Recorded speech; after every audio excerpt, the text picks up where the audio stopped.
mudane xogaya halkan waxaan kugu soo gudbinayaa arjigaygii aan ku cadaynayay inaan murashax u ahay jagada banaanaatay ee gudoomiyaha golaha wakiilada.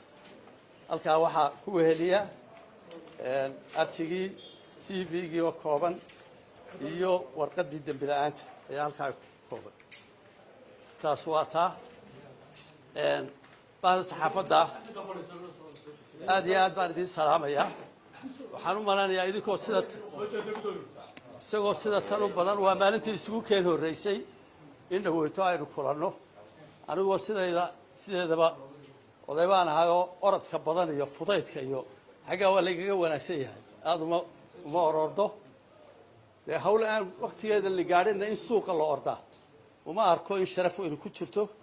maanta un baa la soo gaadhay waktigii la caddayn lahaa ee la dhiibi lahaa ninkii damacayaa inuu u tartamo jagada iyada ah.